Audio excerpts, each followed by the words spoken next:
அண்ணா IAS academy சாதனையாளர்களின் சங்கம். மாணவ நண்பர்கள் அனைவருக்கும் வணக்கம். நான் உங்கள் பொன்வேல் பாண்டியன், நடப்பு நிகழ்வுகள் ஆசிரியர்.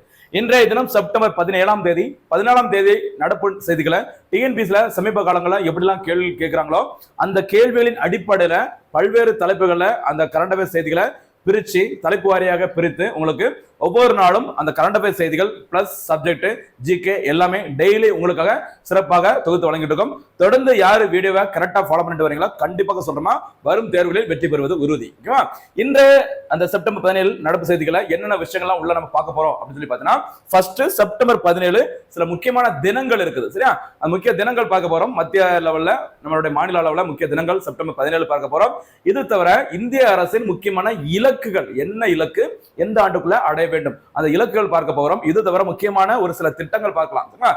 E20 திட்டம் சொல்லுவாங்கல்ல, பெட்ரோல்ல 20% எத்தனால் கலந்து விற்பனை செய்யும் இந்த E20 திட்டம். இது தவிர PM மித்ரா திட்டம், இப்படி நிறைய விஷயங்களை இந்த தினத்துல நம்ம பார்க்க போறோம். தொடர்ந்து பாருங்க. சரியாமா? பாருங்க. ஃபர்ஸ்ட் பாயிண்ட் நம்ம ஏற்கனவே சொன்ன மாதிரி முக்கிய தினங்கள்ல ஆரம்பிக்கலாம். First September 17. ஓகேவா? செப்டம்பர் 17 அப்படின்னாலே ரெண்டு முக்கியமான தலைவர்களின் பிறந்தநாள். ஒருத்தங்க யாருன்னு பார்த்தா தந்தை பெரியார் அவர்கள், அவங்களுடைய பிறந்தநாள் செப்டம்பர் 17. சரிங்களா? ரொம்ப ரொம்ப முக்கியமானமா கவனமா இருங்க.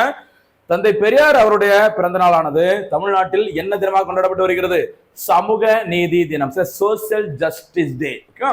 ஆரம்பத்திலே ஒரு ரெண்டு போனஸ் கேள்வி உங்கள்கிட்ட கேட்கிறோமா? இது தமிழ்நாட்டுல மாநில சமூக நீதி தினம். சரிங்களா? நான் கேட்கக்கூடிய ரெண்டு போனஸ் கேள்வி. ஒன்னு, தமிழ்நாட்டில் முதல் முறையாக மாநில சமூக நீதி தினம் எந்த ஆண்டு கடைபிடிக்கப்பட்டது? இது வந்து முதல் போனஸ் கேள்வி. இரண்டாவது போனஸ் கேள்வி என்னன்னு பார்த்தீங்கன்னா, உலக சமூக நீதி தினம் எந்த தேதியில் அனுசரிக்கப்படுகிறது? சரிங்களா? இந்த ரெண்டு போனஸ் கேள்வியும் சூப்பரா பதில் சொல்லுங்க. ஏன்னா எந்த வகையில் தப்பு பண்ணிடக்கூடாது அப்படிங்கிறதுக்காக தான். உங்களுக்குன்னு ஒரு தேடல் இருக்கும்போது மறக்காது, அதுக்காக தான் சில வேலைகள் உங்ககிட்ட கொடுக்கறது கவனமா இருக்கு. சரியா? ஓகே. அடுத்து பிரதமர் நரேந்திர மோடி அவருடைய பிறந்த நாளும் செப்டம்பர் 17ஆம் தேதி. சரியா? ரெண்டுமே மறக்கூடாமா? ஓகேவா?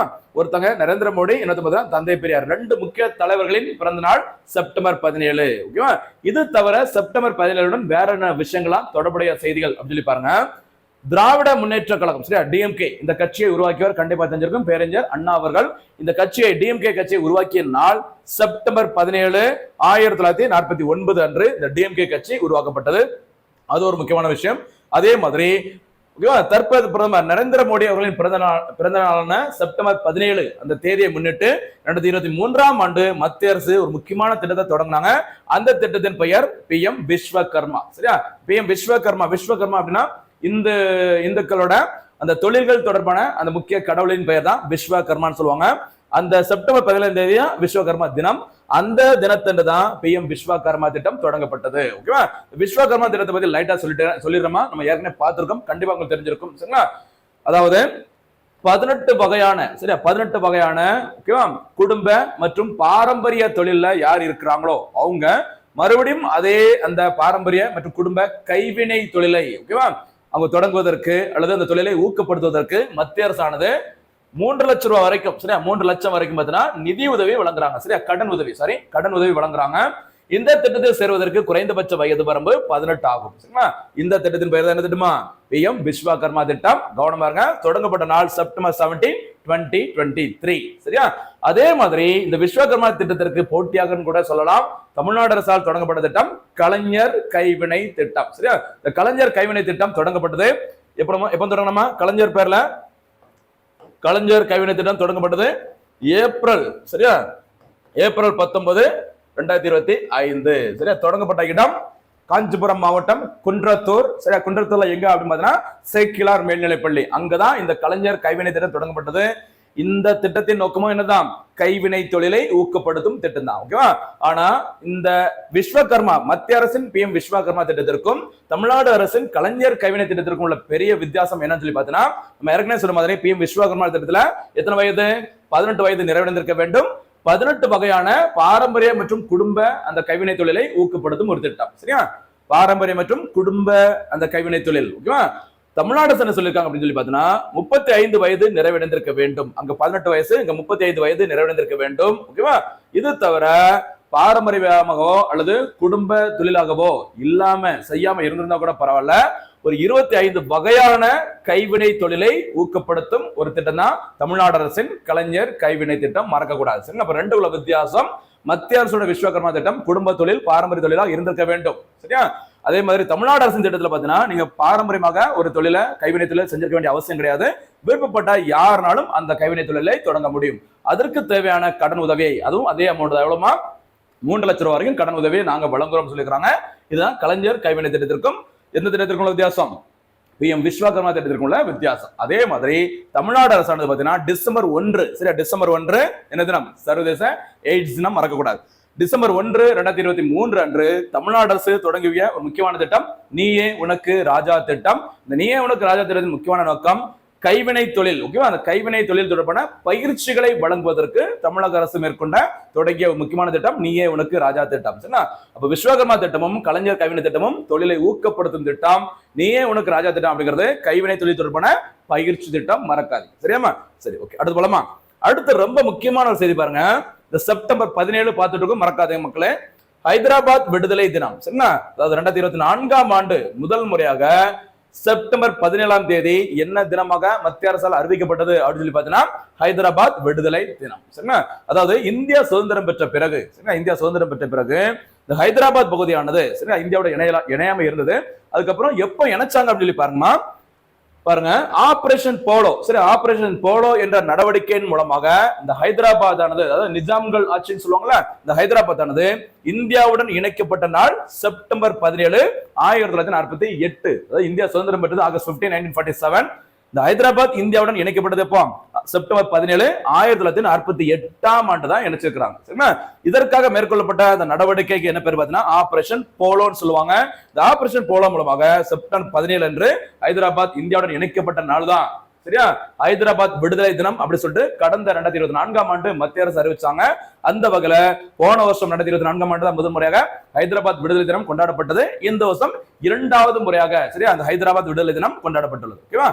சரி, இந்த ஹைதராபாத் விடுதலை தினமானது தெலுங்கானா மாநிலம், சரியா, தெலுங்கானாவின் தலைநகரம் தான் ஹைதராபாத். கவனமா இருங்க. அதே மாதிரி தெலுங்கானா மாநிலத்தில் அது என்ன தினமாக கொண்டாடப்படுகிறது அப்படின்னு பார்த்தீங்கன்னா பிரஜா பலனா தினம். சரியா, என்ன பேரு? பிரஜா பலனா தினம் என்பது இந்த ஹைதராபாத் தினமாக கொண்டாடப்படுகிறது. எந்த மாநிலத்தில்? தெலுங்கானா மாநிலத்தில். ஓகேவா?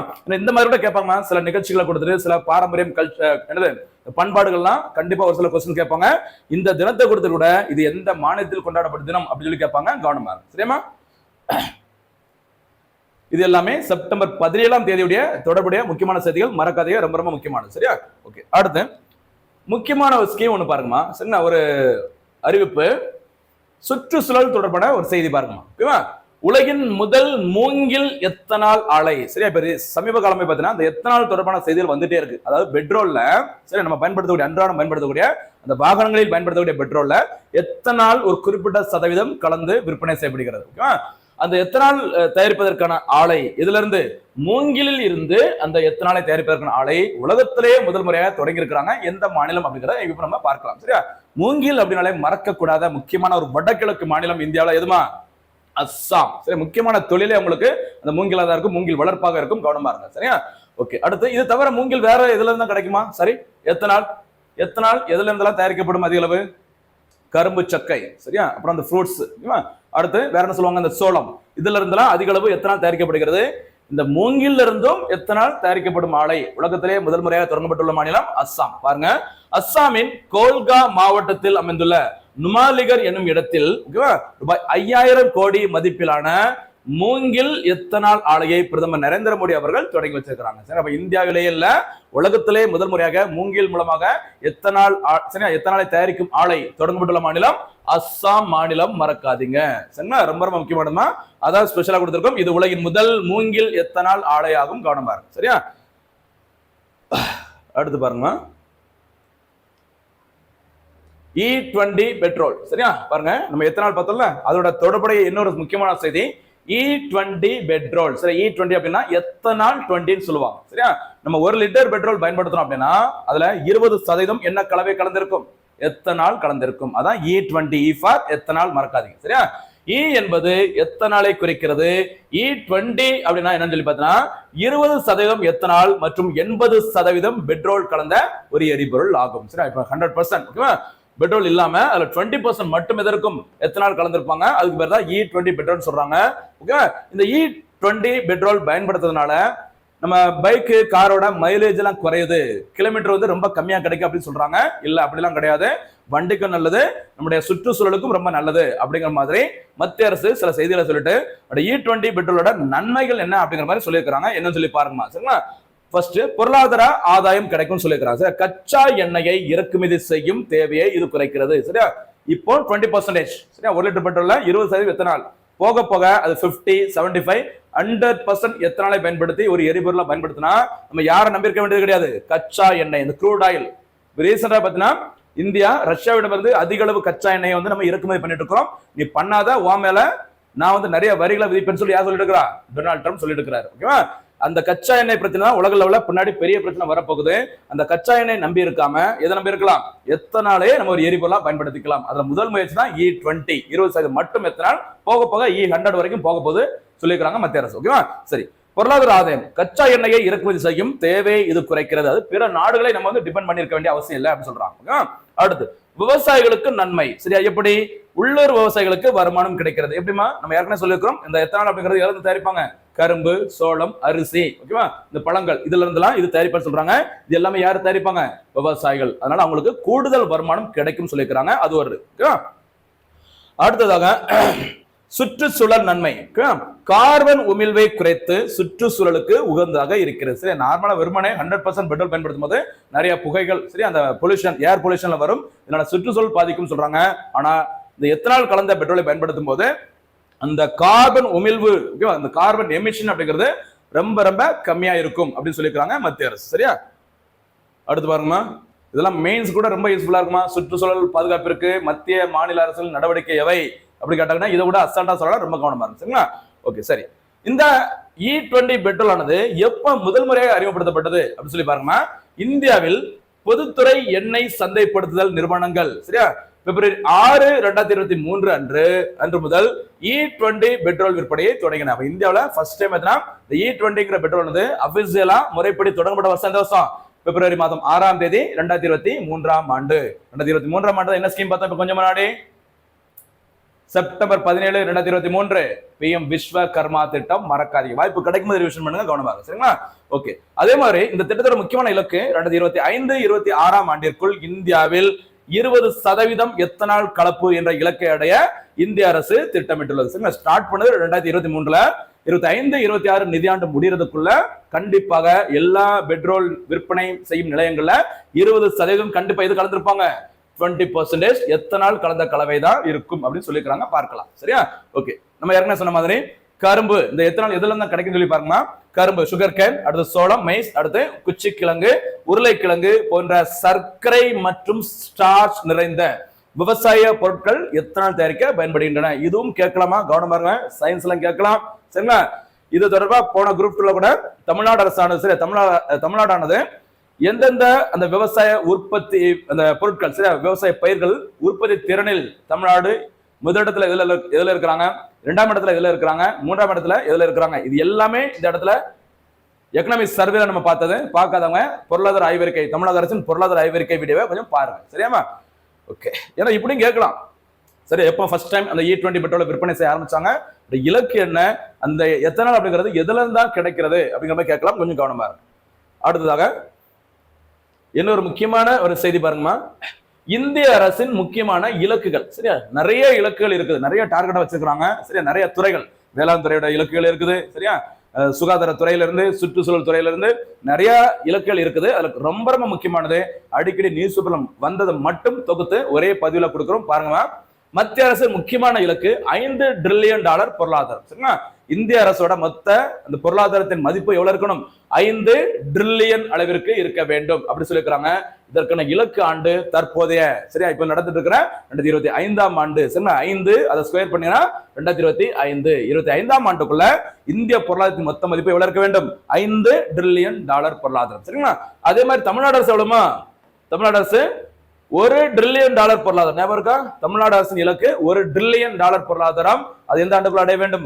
2030ஆம் ஆண்டிற்குள் அடைய வேண்டும். அது தமிழ்நாடு அரசோட இலக்கு. இங்க பாக்குறது மத்திய அரசோட இலக்கு. சரிங்களா, ஓகே. அடுத்த முக்கியமான ஒரு இலக்கு பாருங்க, 2வது இலக்கு, 2025ஆம் ஆண்டு ஒரு முக்கியமான குறிப்பிடத்தக்க ஆண்டாக அறிவிக்கப்பட்டுள்ளது. பாதுகாப்புத்துறை சீர்திருத்தங்களின் ஆண்டாக அறிவிக்கப்பட்டுள்ளது. என்ன சொல்லிருக்காங்க? பாதுகாப்புத்துறை சீர்திருத்தங்களின் ஆண்டாக சரிங்களா இந்திய அரசு அறிவித்துள்ளது. இந்த ஆண்டினை 2025ஆம் ஆண்டு பாதுகாப்புத்துறை இன்னும் மேம்படுத்த வேண்டும். லேட்டஸ்ட் டெக்னாலஜி சரியா முக்கியமான சில நவீன போர் விமானங்கள் எப்படி எல்லாமே ராணுவ தளவாடங்களை கொண்டு வந்து இந்திய பாதுகாப்புத்துறையை சீர்படுத்த வேண்டும் சரிங்களா அப்படின்னு சொல்லிட்டு தான் 2025ஆம் ஆண்டை என்ன சொல்லிருக்காங்க டிஃபென்ஸ் செக்டர்ல ரிஃபார்ம்ஸ் ஓகேவா சீர்திருத்தங்களின் ஆண்டாக அறிவிச்சிருக்காங்க. ரொம்ப ரொம்ப முக்கியமானது சரிங்களா. அடுத்து 100% குடிநீர் குழாய் இணைப்பு. சரி 100% குடிநீர் குழாய் இணைப்பு இலக்கு ஆண்டு 2028. இதோட பின்னணி கண்டிப்பா உங்களுக்கு தெரிஞ்சிருக்கும்னு நினைக்கிறோமா? அதாவது 2019ஆம் ஆண்டு சரியா 2019ஆம் ஆண்டு மத்திய அரசானது தொடங்கிய ஒரு முக்கியமான திட்டம். என்ன திட்டமா? ஜல் ஜீவன் மிஷன் சரியா இந்தியாவில் இருக்க அனைத்து குடிமக்களுக்கும் குடிநீர் குழாய் இணைப்பை வழங்குவதற்காக 2019 தொடங்கப்பட்ட திட்டம் ஜல் ஜீவன் மிஷன் திட்டம். இந்த திட்டத்தின் இலக்காக இருந்தது 2025ஆம் ஆண்டு சரிங்களா. ஆனா 25க்குள்ள 100% அந்த குடிநீர் குழாய் இணைப்பை வழங்க முடியல. அதனால இந்த ட்ரிங்கிங் வாட்டர் பைப்லைன் கனெக்ஷனை 100% நம்ம கொடுத்தாகணும் அப்படின்னு சொல்லிட்டு இலக்கு ஆண்டாக எந்த ஆண்டு வரைக்கும் 25 இருந்து 28ஆக நீட்டிக்கப்பட்டது. எந்த வருஷமா? 2028ஆம் ஆண்டு. ஓகேவா ரொம்ப முக்கியமானது கவனம் பாருங்க ஜல் ஜீவன் மிஷன். அடுத்து இன்னொரு முக்கியமான இலக்கு பாருங்க புதை படிவமற்ற எரிபொருள் 2030ஆம் ஆண்டிற்குள் 50% சரிங்களா. அதாவது நம்ம பயன்படுத்தக்கூடிய எல்லா எரிபொருளையும் பார்த்தீங்கன்னா இந்த புதை படிவமற்ற அந்த எரிபொருளானது எத்தனை சதவீதமாக இருக்க வேண்டும்? 50% இருக்க வேண்டும் அப்படி சொல்லியிருக்கிறாங்க. அது ஒரு இலக்கு. ஓகேவா. அடுத்து நிதி ஆயோக் அமைப்பு சரி நிதி ஆயோக் அமைப்பு ஒரு விஷயம் சொல்லியிருக்கிறாங்க. என்ன சொல்லி பாருங்க நிதி ஆயோக் அமைப்போட தொலைநோக்கு ஆவணத்தில் 2047ஆம் ஆண்டிற்குள் இந்திய பொருளாதாரம் எத்தனை ட்ரில்லியன்? 30 ட்ரில்லியன் டாலராக இருக்கும் என்று கணிக்கப்பட்டுள்ளது. இலக்கு இல்ல இது கணிப்பு. ஒருவேளை இது கூட கேட்கலாம் கவனமா இருக்குமா? நம்ம 2025க்குள்ள 5 ட்ரில்லியன் டாலர் பொருளாதார இந்திய பொருளாதாரத்தோட மதிப்பு அதிகரிக்க வேண்டும் சொல்லியிருக்கிறாங்க.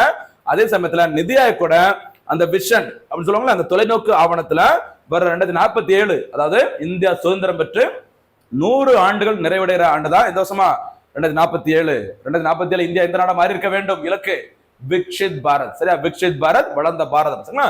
2047ஆம் ஆண்டுக்குள்ள இந்தியா பணத்தின் மொத்த மதிப்பு எத்தனை ட்ரில்லியன்? 30 ட்ரில்லியன் டாலராக இருக்கும் அப்படின்னு சொல்லியிருக்கிறது நிதி ஆயோக் அமைப்பு. அதே மறக்க கூடாது சரிங்களா. அடுத்து என்னன்னு சொல்லி பாருங்க 2030ஆம் ஆண்டிற்குள் சரிங்களா 500 ஜிகாவாட் புதை படிவ எரிபொருள் அல்லாத மின் உற்பத்தி திறன் அதாவது புதுப்பிக்கத்தக்க எரிசக்தின்னு சொல்லுவாங்கல்ல அதாவது சோலார் பவர்ல இருந்து ஓகேவா இந்த விண்மில் ஓகேவா இதுல இருந்தெல்லாம் நம்ம தயாரிக்கக்கூடிய அந்த மின்சாரத்தின் அளவு மின் உற்பத்தி திறனானது எவ்வளவு இருக்க வேண்டும்? 500 ஜிகாவாட்டாக இருக்க வேண்டும் அப்படி சொல்லிட்டு மத்திய அரசு இலக்கு நிர்ணயம் எடுக்கிறாங்க. இது எந்த ஆண்டிற்குள்ள அடைய வேண்டும்? 2030ஆம் ஆண்டுக்குள்ள. ரொம்ப ரொம்ப முக்கியமானதா ஒவ்வொரு தலைப்புகளும் முக்கியம். நிறைய கேட்டகரியில் இது கேட்பாங்க கவனமா இருங்க. ரொம்ப ரொம்ப முக்கியமானது சரியா. அடுத்ததாக வேற என்ன இலக்குன்னு சொல்லி பாருங்க 2030ஆம் ஆண்டிற்குள் 33% காடுகள் மற்றும் மரங்கள் சரிங்களா. அதாவது இந்திய அரசானது 1988ஆம் ஆண்டு சரி 1988ஆம் ஆண்டு 2வது தேசிய காடுகள் கொள்கையை வெளியிட்டாங்க சரியா. செகண்ட் ஃபாரஸ்ட் பாலிசியை வெளியிட்டு இருந்தாங்க. இந்த 2வது தேசிய காடுகள் கொள்கையோட இலக்கு ஆண்டு எவ்வளவுமா? இந்திய மொத்த நிலப்பரப்பில் 33% அல்லது எவ்வளவு 1/3 நிலப்பரப்பு லேண்ட் ஏரியா கண்டிப்பா இதுல கவர் ஆயிருக்கணும். காடுகளும் மரங்களும் நிறைந்த பகுதிகளாக இருக்க வேண்டும். அதுதான் இந்திய அரசோட இலக்கு. கவனமா இருங்க. அது எப்ப சொன்னாங்கன்னா 1988ஆம் ஆண்டு வெளியிடப்பட்ட 2வது தேசிய காடுகள் கொள்கை மறக்காதீங்க சரிங்களா. ஓகே. அடுத்து முக்கியமான இன்னொரு இலக்கு உயர்கல்வி சேர்க்கை விகிதம் சரியா. உயர்கல்வி சேர்க்கை விகிதம் சரியா என்ன சொல்லுவாங்க? கிராஸ் என்ரோல்மெண்ட் ரேஷியோ +2 முடிச்சதுக்கு அப்புறமா ஓகேவா யார் உயர்கல்வி படிக்க போறாங்க அதான் உயர்கல்வி சேர்க்கை விகிதம் சரிங்களா. இந்திய அரசோட இலக்கு 50%. எந்த ஆண்டுக்குள்ள? 2035ஆம் ஆண்டுக்குள்ள இந்தியாவில் உயர்கல்வி சேர்க்கை விகிதம் எவ்வளவு அதிகரிக்க வேண்டும்? 50% அதிகரிக்க வேண்டும். அது ஒரு இலக்கு. அடுத்து பிஎஸ் நமக்கு தெரியும் கண்டிப்பாக இந்திய விண்வெளி நிலையம் பாரதிய அந்தரிக்ஷ் ஸ்டேஷன் சரிங்களா. உலக நாடுகள் சரி ரஷ்யா அமெரிக்கா சைனா உள்பட நிறைய நாடுகள் விண்வெளியில மிதக்கும் ஆய்வகத்தை உருவாக்கிட்டாங்க. இந்தியாவும் அதாவது இஸ்ரோவும் இந்தியாவிற்கான அந்த மிதக்கும் விண்வெளி ஆய்வகத்தை உருவாக்க போறேன்னு சொல்லியிருக்காங்க. அதுக்கு வச்ச பேர் தான் என்ன பேருமா? பாரதிய அந்தரிக்ஷ் ஸ்டேஷன் சரிங்களா. அது 5 தொகுதிகளை கொண்டது. அந்த 5 தொகுதிகளும் இந்த ஆண்டுக்குள்ள முழுமையாக உருவாக்கப்படும். 2035ஆம் ஆண்டுக்குள்ள உருவாக்கப்படும் சொல்லியிருக்கிறாங்க சரியா. அடுத்து இன்னொரு முக்கியமான இலக்கு இன்றைய செய்தித்தாள் இடம்பெற்ற செய்தி இன்னைக்கு சரி அமித்ஷா ஒரு பேட்டியில சொல்லியிருந்தாரு ஓகேவா. பாருங்க போதை பொருள் இல்லாத இந்தியா 2047 ஓகேவா. இந்தியாவில் ஓகேவா ஞாபகமா போதைப் பொருட்கள் பயன்பாடே இல்லாத இந்தியாவாக மாற வேண்டும். அதற்கான இலக்கு ஆண்டாக எந்த வருஷம் சொல்லிருக்காங்க? 2047 ஆண்டுக்குள்ள. ஓகேவா? அடுத்து சிக்கிள் செல் அனிமியா ஒழிப்பு இலக்கு ஆண்டு 2047. சரியா? அந்த என்ன சொல்லுவாங்கன்னா இந்த அறிவால் வடிவ இரத்த சோகை நோய்னு சொல்லுவாங்க. சரியா? அறிவால் வடிவ இரத்த சோகை நோய் அப்படி சொல்லுவாங்கல்ல, அதான் சிக்கிள் செல் அனிமியா. இந்த நோயானது இந்தியாவில கம்ப்ளீட்டா இருக்கக்கூடாது அப்படி சொல்லிட்டு அதையும் இலக்கு ஆண்டா அறிவிச்சிருக்காங்க இந்த ஆண்டுக்குள்ள 2047 ஆண்டுக்குள்ள. ஓகேவா?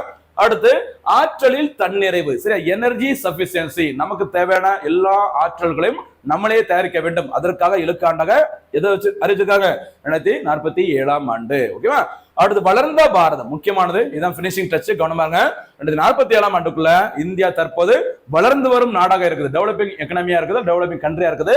அது டெவலப்டு அல்லது விக்ஷித் பாரத், வளர்ந்த இந்தியா வளர்ந்த பாரதமா மாற்ற வேண்டும். இலக்கு ஆண்டு இந்தியா சுதந்திரம் பெற்ற 100வது ஆண்டு, அதாவது 2047. அடுத்து கார்பன் சமநிலை. சரியா? கார்பன் ஓகேவா? கார்பன் ஈக்குலிபிரியம் சொல்லுவாங்கல்ல, கார்பன் சமநிலை. நம்ம பயன்படுத்தக்கூடிய கார்பனின் அளவும் வெளியேற்றக்கூடிய இந்த கார்பனின் அளவும் சமமாக இருக்க வேண்டும். எந்த ஆண்டுக்குள்ள? 2050 ஆண்டு. அதான் இலக்கு. 2050 50னா 50-50 சமநிலை. சரியா? ஞாபகம் மறக்க கூடாது. அது ஜீரோ கார்பன் எமிஷன். சரியா? அதாவது நம்ம பயன்படுத்தக்கூடிய எல்லா இதுலயும் பாத்தீங்கன்னா இந்த கார்பன் எமிஷன், கார்பன் உமிழ்வே இருக்கக்கூடாது அப்படின்னு சொல்லிட்டு ஒரு இலக்காக ஒரு ஆண்டு அறிவிச்சிருக்காங்க. எந்த வருஷம் அது? 2070. இதுவும் இன்றைய செய்தியில் இடம்பெற்றது. ரொம்ப ரொம்ப முக்கியமானது. செலக்ட் பண்ணி தேர்ந்தெடுத்து உங்களுக்கு ஃபில்டர் பண்ணி தான் கொடுத்துருக்கோமா? இன்னும் நிறைய இருக்குது. அட்லீஸ்ட் இதையாவது நல்லா தெரிஞ்சுக்கோங்க. மேக்ஸிமம் இதுல இருந்தா நிறைய கொஸ்டின் கேட்பாங்க. இலக்குகளுடன் தொடர்புடைய திட்டங்கள் எல்லாமே கவனமா இருக்கு. சரியாமா? அடுத்து பாருங்க. அடுத்து பாதுகாப்பு தொடர்புடைய ஒரு செய்தி. இன்றைய செய்தித்தாள் இடம்பெற்ற ஒரு செய்தி என்னன்னு சொல்லி பாத்தீங்கன்னா பாருங்க, ஒரு சில தீவிரவாத தாக்குதல்களை நாங்க வெற்றிகரமா முறியடிச்சிருக்கோம் அப்படின்னு சொல்லிட்டு பாரத பிரதமர் நரேந்திர மோடி அவர்கள் அறிவிச்சிருந்தாங்க. இது தவிர வேற சில ஒரு அமைச்சர்களும் பேசும்போது இந்தியாவில இதுக்கு முன்னாடி இந்த மாதிரி தீவிர தாக்குதல் நடைபெற்றது, அதான் நாங்களாம் அசால்ட்டா முறியடிச்சிருக்கோம் அப்படின்னு சொல்லி செய்தியில வந்தது. என்ன தாக்குதல் அப்படிங்கிறத மட்டும் பார்க்கலாம். ஏற்கனவே ஒரு பதிவுல முக்கியமான நடவடிக்கைகள் அந்த ஆபரேஷன்லாம் பார்த்துட்டோம். இங்க என்ன தாக்குதல் எந்த ஆண்டு நடைபெற்றது அப்படிங்கிறத இப்ப பார்க்கலாம். சரியா? பாருங்கம்மா, பார்லிமெண்ட் அட்டாக். சரி, இந்தியாவில் பாராளுமன்றத்தின் மீது தாக்குதல், தீவிரவாத தாக்குதல் நடைபெற்ற வருஷம் 2001 ஆண்டு. சரியா? எல்கே அத்வானி அவர்கள் கடந்த 2024 ஆண்டு பாரத் ரத்னா விருதை பெற்ற எல்கே அத்வானி அவர்கள் எம்பியா இருக்கும்போது, பார்லிமெண்ட் உறுப்பினர் இருக்கும்போது 2001 ஆண்டு பாராளுமன்றத்தின் மீது தீவிரவாத தாக்குதல் நடைபெற்றது. எந்த வருஷம்? 2001. ஓகேவா?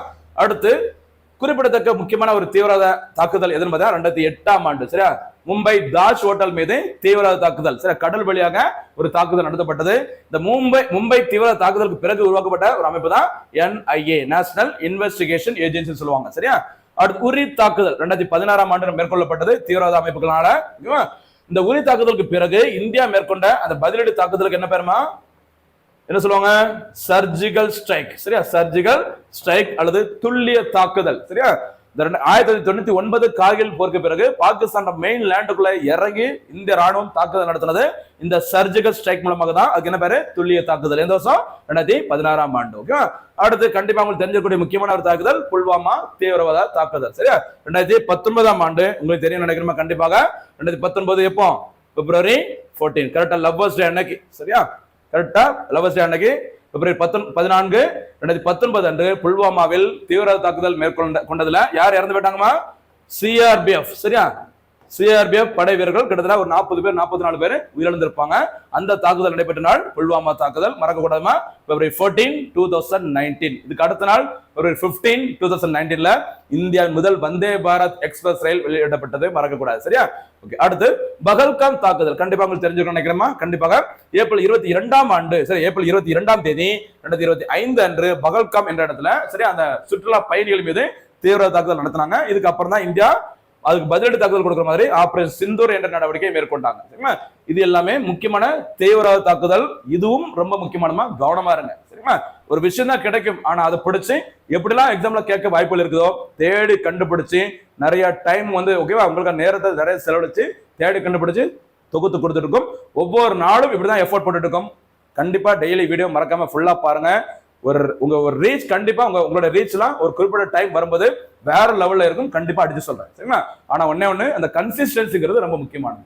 அப்பப்போ பாத்துக்கலாம் அப்படின்னு நினைச்சா சரி வராதுமா. டெய்லி தொடர்ந்து ஃபாலோ பண்ணுங்க. அப்பதான் நம்மளோட இலக்கு கரெக்டா ஒரு டைம்ல ஈஸியா அடிக்க முடியும். சரியா? அடுத்து பாருங்க, ஒரு திட்டம் முக்கியமான ஒரு ஸ்கீம் ஒண்ணு பாருங்கம்மா. PM மித்ரா திட்டம்.